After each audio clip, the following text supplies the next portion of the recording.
Altimeter to airfield elevation, just 38 feet. Switches are all off.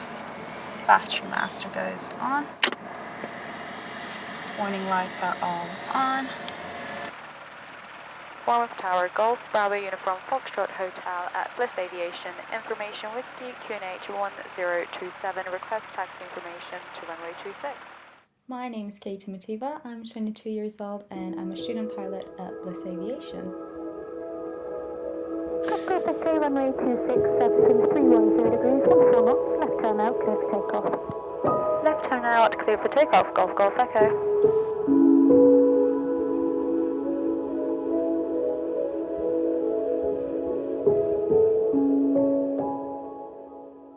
At the moment I'm training to be a private pilot, but my end goal would be a commercial pilot.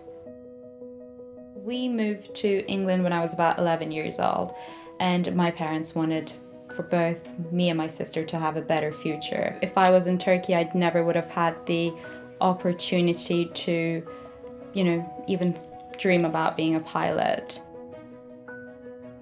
I think it was difficult for all of us because when we first moved here, I don't think many people were supportive. I think they were just saying like, oh, you won't be able to do it, it's going to be very different, your family is not there with you. So I think Mum stayed very optimistic throughout that time, even though it was very tough. She had to stay optimistic for both my sister and I. I think Katie struggled a lot more than the whole family, like Mum, Dad and me combined. I think it was with friends and the language barrier, they couldn't say her name. So her Turkish name is actually Fatma Nur, so she had to change her name to Katie. So it affected her a lot more than everyone else. The fact that me and Katie both went through the same stuff, it made us together because we were like, we can get through this.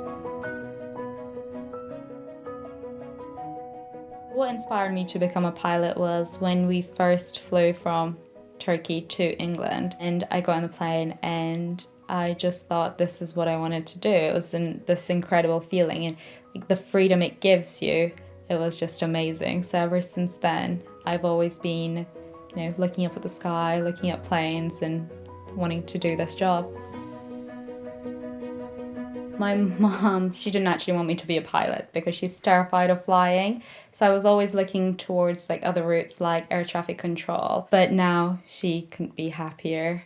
And she really likes the fact that I followed my dreams and I'm doing something that I love. Celine, my sister, she was also very supportive. One of the proudest moments I've had with Katie was when I went with her when she was flying.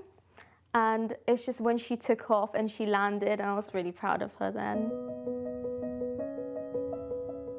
So obviously the initial thing to do is to get my private pilot's license, and then once that is complete, the ATPL exams, which are completely theory-based, 13 exams that you have to sit through, and you do need to do them before you go into then commercial training. And after that, then there is the multi-engine training, multi-engine instrument training, commercial pilot license, and then you have the upset prevention recovery phase where they basically take you up in an aircraft, they put you in loads of different angles and you have to, whether it's your eyes are closed, and you have to fix the aircraft and put it back on its correct axis essentially. And then the last stage is MCC, which is multi-crew cooperation, that you have to finish. And so easy.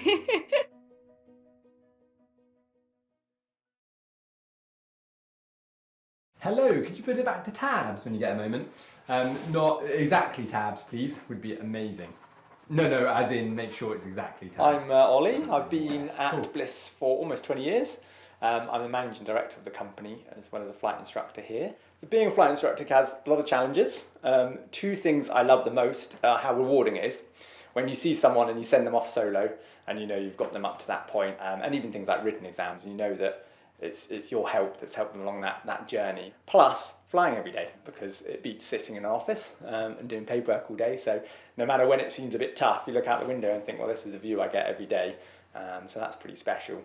The bits that are maybe slightly frustrating is when a student's really struggling with something, and you have to, as an instructor, adapt to try and find a way to teach them something they're struggling with. To you, it makes sense, so it can be frustrating, and you have to be very patient, because it might be something you fully understand, but they don't get it.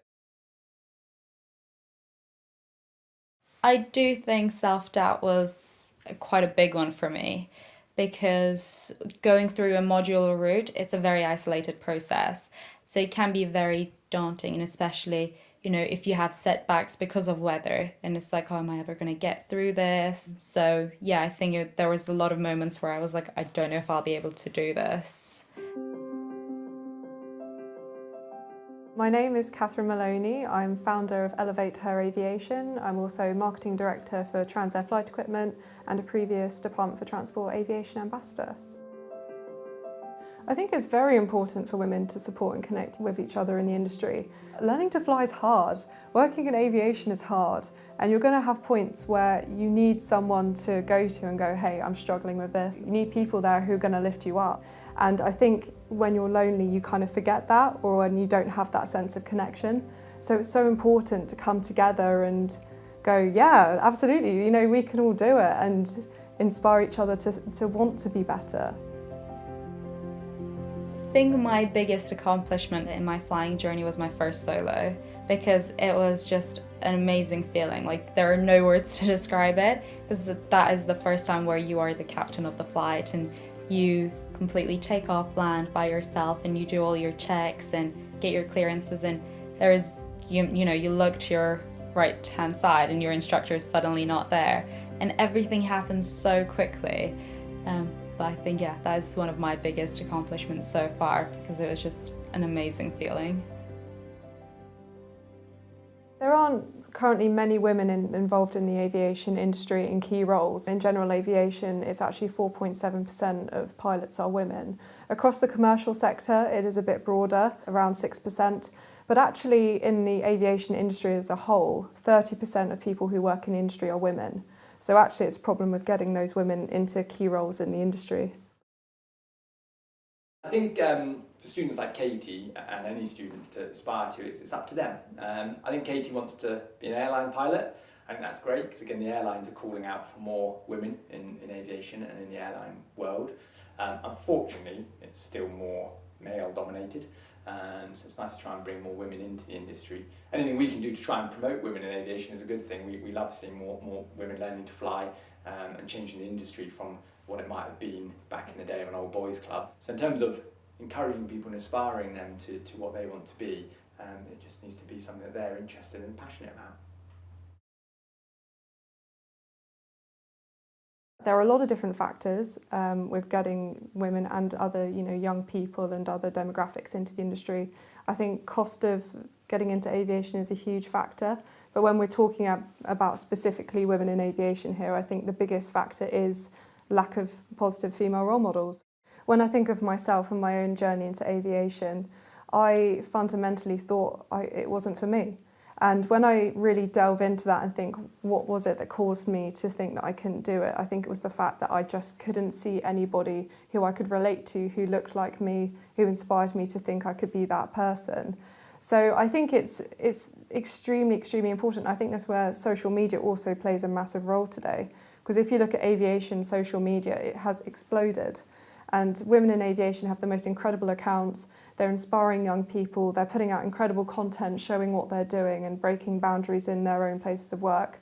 I think it's going to have an amazing impact on the future.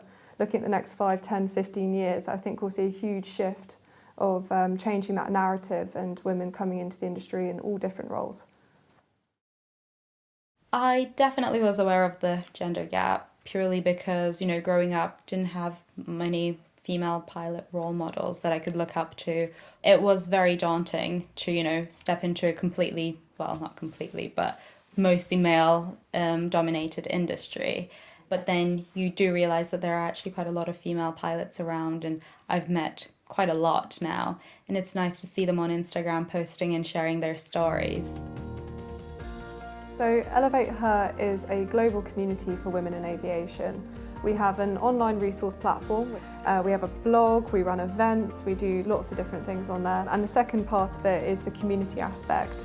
So we have a big social media platform, and yeah, we just want to connect women in aviation across the globe, support each other and inspire each other. So honestly, setting up Elevate Her is a bit of an interesting story.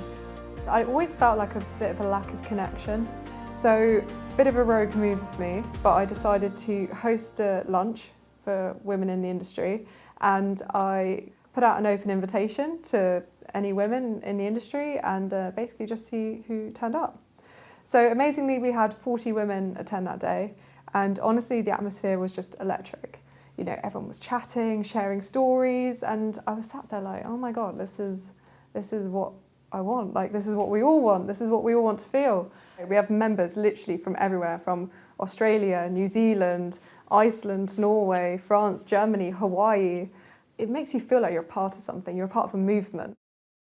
I often think about the point that I went to launch it. I had everything ready, and I also went backwards and forwards with myself a lot on, do we need communities for women nowadays? Do we? You know, is that outdated? Is it outdated to have something that's just for women? But there was something inside me, I was like, no, this is the right thing to do. And I kept thinking back to those feelings when I've connected with other women in the industry and how empowered that made me feel. So I'm very, very glad I pressed that button. The way I motivate myself to keep going is I remind myself that this is my dream. I remember where I was last year, a few years ago, or before I started my training, and now I realise that I'm actually, you know, almost at the end of it. You know, I've been solo, I've done all my theory exams, and I've come quite a long way. And I think that's what keeps me going. In terms of what I'd like for the future for Elevate Her, and this is probably going to surprise some people, but I'd love it to not be here anymore, to not be needed. That's the ultimate goal really, is to turn up one day and go, hey, we kind of did it.